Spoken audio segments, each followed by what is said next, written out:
Welcome to the lecture 1 of Engineering Statistics and Linear Algebra and the first module, that is single random variables.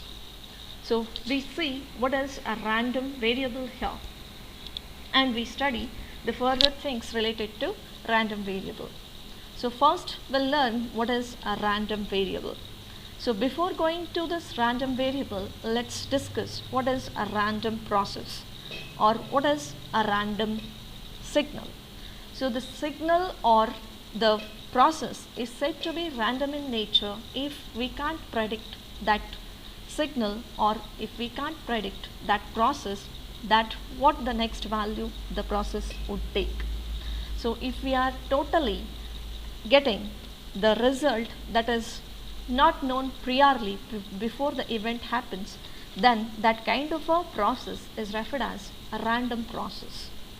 Then in case of the random processes, we can go for representing, or we can go for having the random variable. So random variable is nothing but it is a variable which takes a value, of course a real value, for each of the observation listed in the space set of that particular process. So according to the bookish definition goes like this: the random variable is a function that takes any value from the sample space and its range is the set of real numbers and is called a random variable of the experiment. To understand this one in deep, so we go for considering a process wherein we go for tossing of a coin. So we know that the tossing of the coin can result either in head or in tail. So either of these two results would be expected.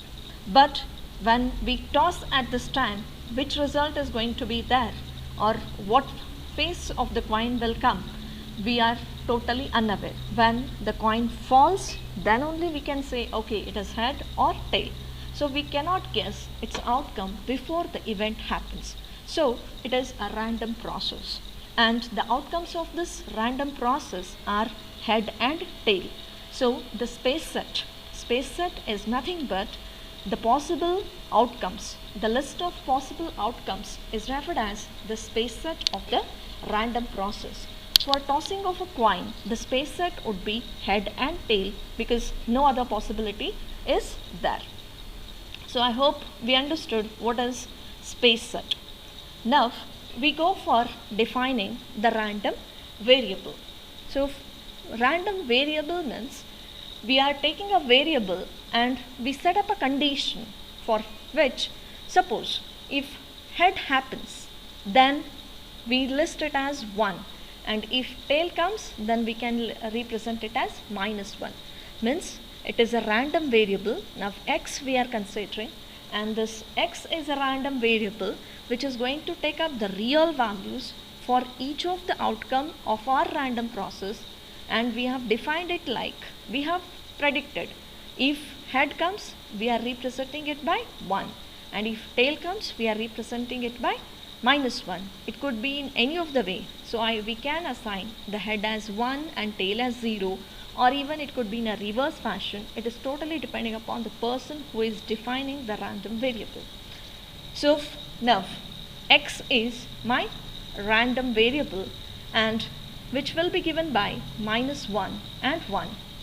So which indicates that it is we can list our random variable x like -1 1 or 1 -1 as per our convenience. So x defines the random variable, and -1 represents tail and +1 represents head. It is a single variable.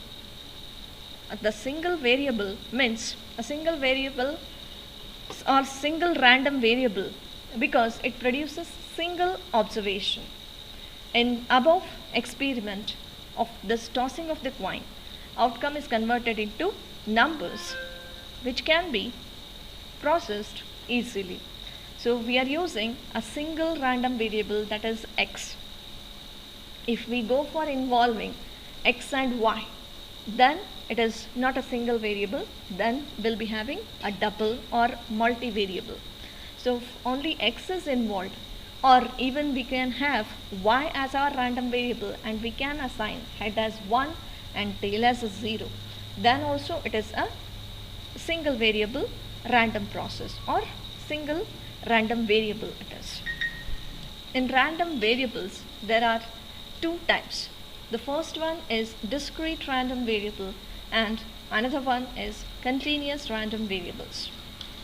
So a discrete random variable, let's say x, it is discrete random variable if it can take on only finite number of values in any finite observation interval. So thus the discrete random variable has countable number of distinct values. For example, tossing of the coin. The tossing of the coin can take either for head we assign one value and for tail we'll assign one value. So we are not having the list of values or infinite number of values to be referred.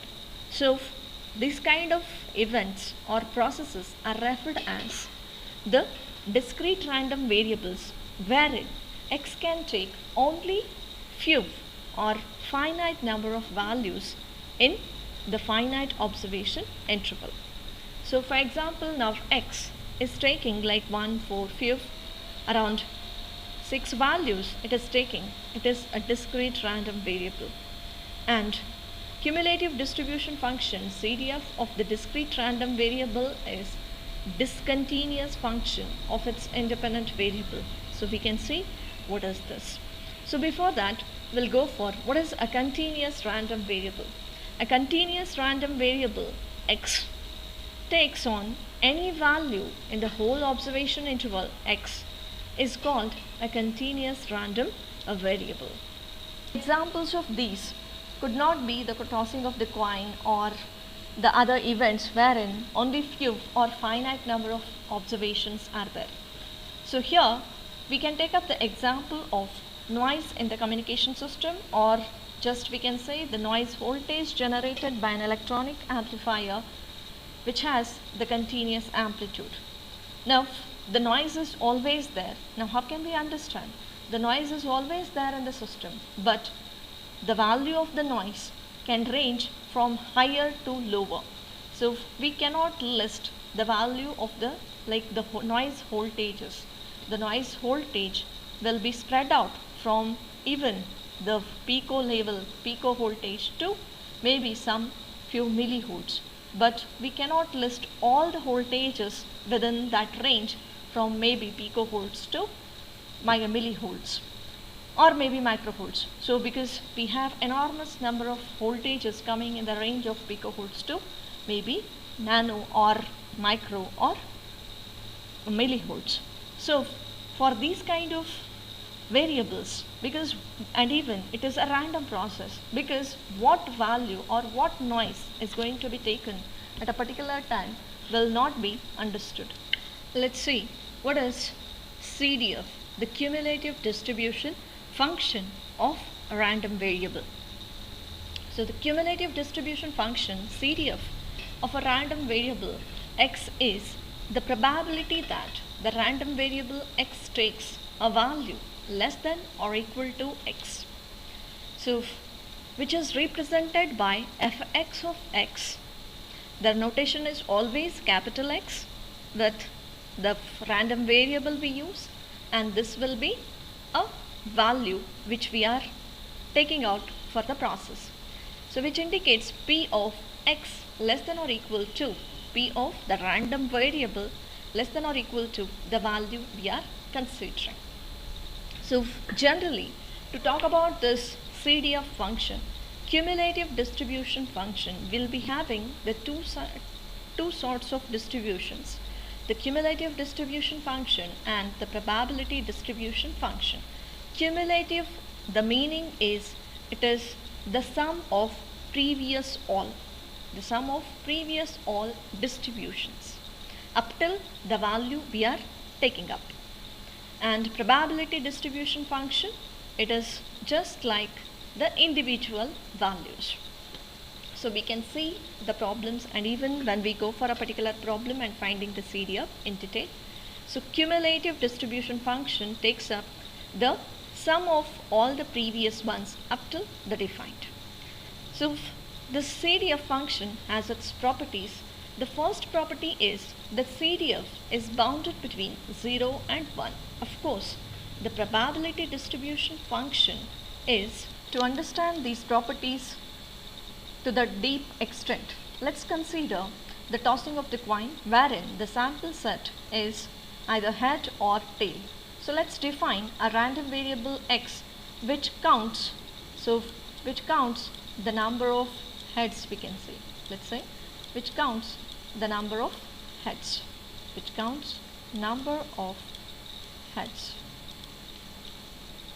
So as x counts the number of heads, now I can write this random variable as x, and my x is equal to, now for head, number of heads is 1, means I assign 1 here, and number of heads when tail happens are 0, means I write 0. Now this is my sample space set for the random variable which counts the number of heads. Now here we go for representing the probability distribution function. So we take x and even the probability p of x. So p of x is nothing but the probability of the event. Now here x is nothing but, we have only two choices for x. Either it is to be 1 or it is to be 0. So we go for arranging them either in a ascending or descending order. So let me represent 0 first and then 1. Then we can go for representation of this in the form of a table. So let's represent it in this format. And now we know that x is taking 0 or 1. So depending upon the event, if it is the tossing of the coin, then we'll be having 1 to 6 options. There we could have listed 1, 2, 3 and so on up till, like, depending upon the x variable, whatever we get, we list them. So 0 and 1 are the two options here.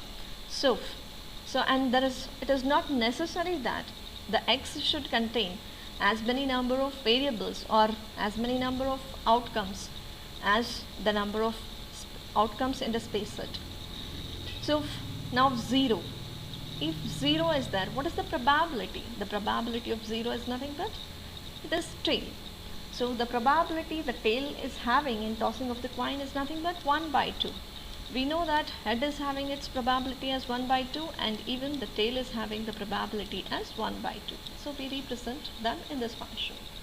So the probability distribution function corresponding to this event is nothing but, we represent the probability distribution function usually by means of fx of pf for PDF x, because we are representing it for the x random variable. So let's write x. So x is the value taken. Now here our x's 0 and 1. So for 0, the probability distribution function, when x is equal to, now we take this as x. So it is our variable x itself, but x is taking 0 and 1, those will be the x values. So for 0, means when x takes 0, its values would be 1 by 2. So the PDF of this is 1 by 2, and even it is at 1, again it is defined, and its value is 1 by 2 itself. So this is the probability distribution function representation, or it is the PDF representation, and always the sum of this PDF will be in between 0 and 1, because any of the probability value of any event has to be in the range of 0 to 1. If there is no probability of that event, it takes 0. If it is 100%, then it takes 1. But the p, or this p of x, or nothing but it is fx of a particular x, we can, let me write. So let's make it as capital X to avoid the confusions.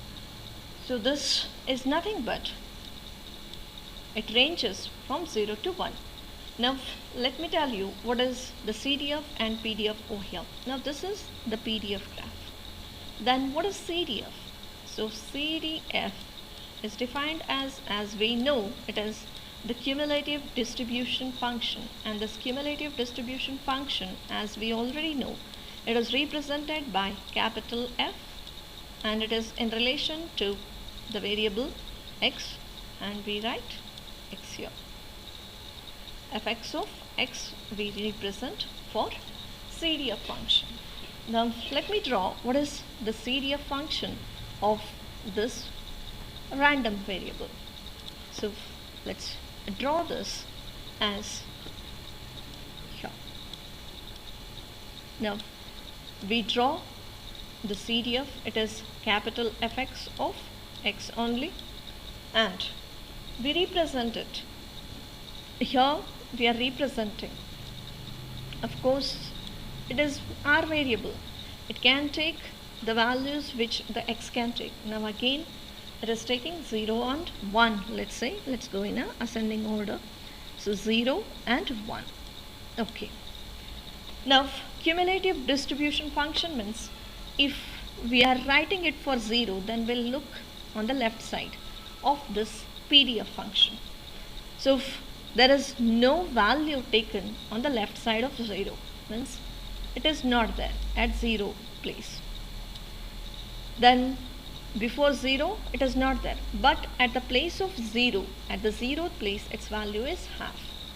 So if we are finding the CDF in between 0 to 1, then certainly if we are there in between this 0 to 1, so if the previous value or the sum of the previous probability density functions will be only this one, so which will be half. Either we may take this x as 0.5 or it may be 0.4 or 0.9, so we cover only half, so it remains constant. Like let's say it is 1 by 2 here.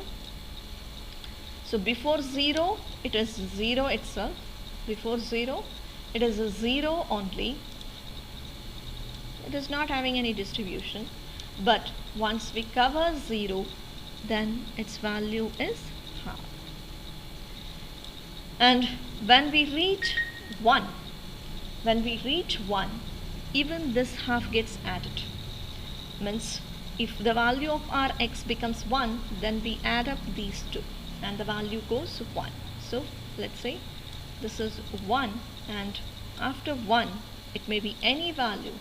If our x is greater than 1, then the cumulative distribution function corresponding to all those is going to be 1, and here if it is in between 0 to 1, then it is going to be half or 0.5.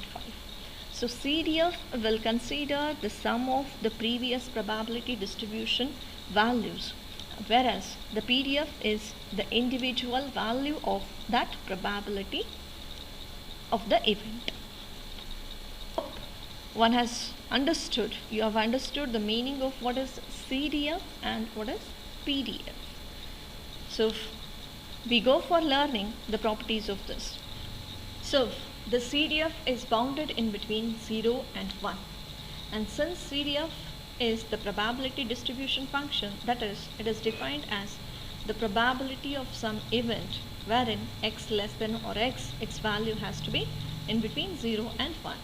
And the second property is fx of minus infinity.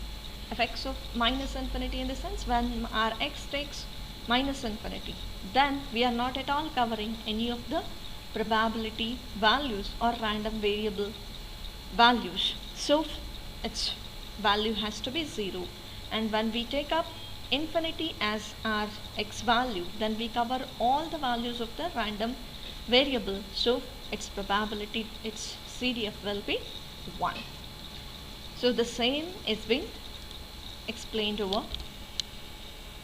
And the third property is if the CDF of x1 is less than the CDF of x2, wherein x1 is less than or equal to x2, then it states that the series of fx of x is monotonic, non-decreasing function. Certainly, if the series is larger of x2 than x1, then certainly as we go on the right side, the value goes on increasing. It never decreases. So usually CDF will not be a decreasing function. Either it increases or it may remain constant, but it never decreases, as the value of x will be anything, increases. And the same is being explained. As it is already done in the class, I don't take much of your time, because here our x is in between x1 and x2. As all the values, the least value of the probability distribution function is a 0 and the highest value is 1. So when we are increasing, the RCDF may remain constant or it may increase.